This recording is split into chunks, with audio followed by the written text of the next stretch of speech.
Hello world, welcome to Jester of Godot. For those who don't know, this is your source for fresh indie games and stale dad jokes.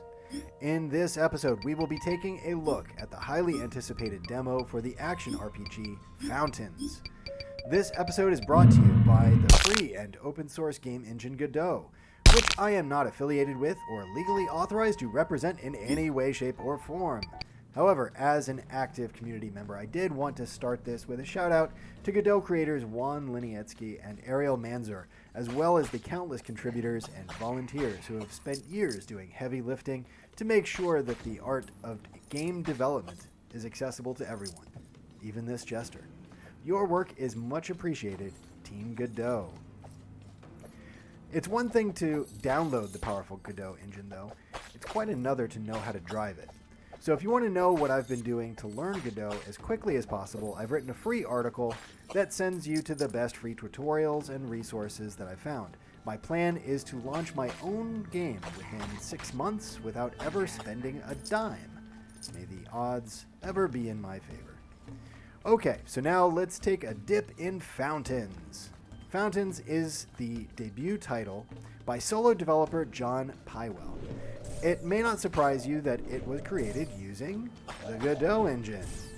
For the past few years, John has been whetting appetites for Fountains by dropping beautiful clips and animations of his game. After playing the demo, I can officially give my unsolicited opinion that it does not disappoint. The mercifully short introduction is thankfully devoid of any long narratives or annoying setup decisions that always frustrate me whenever I want to just start slaying. There's no delay. It opens with the player being unceremoniously thrust into the punishing world of Fountains by some paranoid NPC guards. Gameplay is fairly intuitive and feels comfortable, but that's not to say the game is easy. Expect to die a lot.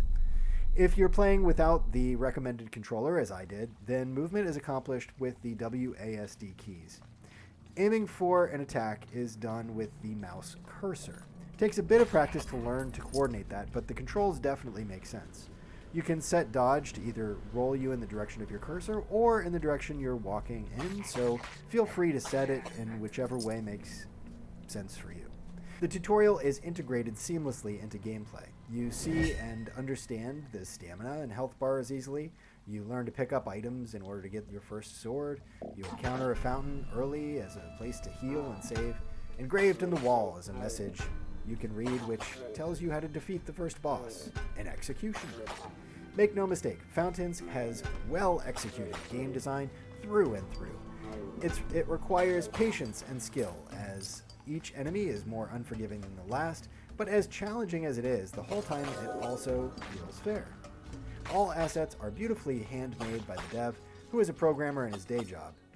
In a mini interview we had over Reddit, John tells me that he hopes players come away from his game saying, "That was hard." Well, mission accomplished. After I burned $20 on a 2-hour movie last night, Fountain's target price of $10 to $15 for 6 hours of gameplay seems more than reasonable, so I can't wait for the full version to come out. But in the meantime, I can't recommend the free demo of Fountains highly enough. 5 slashes out of 5. You can go download it from Steam with the link into the description.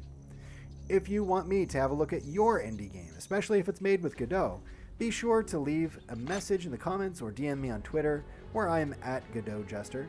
Either way, friends, thanks for watching. Don't forget to like and subscribe, and I'll see you in the next video.